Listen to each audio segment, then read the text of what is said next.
Okay, mga katropa, yung gaya nga ng napag-usapan natin, yung ating decal design na cheapest Q or tinatawag na abot kayang Q, ito ay mabibili nyo sa merkado. Kung may katanungan po kayo, pwede po kayong mag-message kay RB Tanyega. RB, meron ka bang katanungan tungkol sa ating Qs? Wala akong katanungan. Ako'y nagagalak dahil napakaganda nitong pinakamurang J-Flower natin na JF1010. Okay.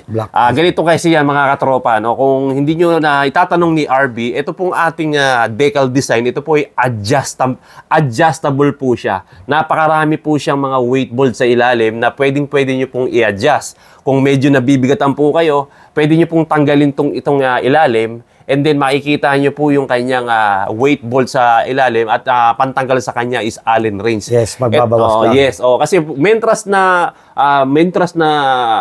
mas mabigat, mas malakas ang power. Tama ba? Correct. Ayon sa experience mo bilang isang professional player o bilang isang semi-professional na player, ano ba ang pinagkaiba ng carbon sa tako na kahoy sa experience mo? Ang experience ko, pagdating sa tako, mas gusto ko yung carbon fiber kasi less effort. Unlike sa kahoy na maraming ng kahoy dahil siyempre bumabaloktot. Pero ang carbon fiber na J-Flower, mas solid. Okay. Ayan mga katropa, in-explain sa inyo ni Mr. RB Tanyega. Kung tawagin po siya is si Warayski. No? Tama ba? From ano ka ba? From Tacloban City. Tacloban City. Okay, ito po yung ating JF1010 na may presyong 15,000 pesos. Napakamura po niyan. Kung ipagkukumpara niyo po, ihahalin tulad niyo to sa mga high-end Q, isipin niyo ang performance nito is halos parehas lang nakamura ka pa. Siyempre. No? So ang ating decal design ay hindi lang basta-basta dumaan yan sa quality talaga na talagang maayos at yung balanse. At kung matatanong din sa maraming nagtatanong sa atin, paano ba nababalanse ang Q? So, ito, example natin, Kuya RB, yung balance ng Q. May idea ko ba kung paano binabalanse yung Q? Kung ilalagay natin, i-assemble natin. Sabi nila, kailangan daw may balance yung Q. May idea ko ba kung paano binabalanse yung Q? Dito, ganyan. Ayan, oo. Ang sabi nila, ang balanse ng Q, mula raw dito sa kanyang grip, bibilang ka ng 2 daliri at saka ilalagay mo, ipapatong mo kung talagang balanse yung Q. Ayan. Nagkikita nyo naman po kung paano yung balanse ng ating Q. Kaya ito po ang kagandahan dito sa J-Flowers natin.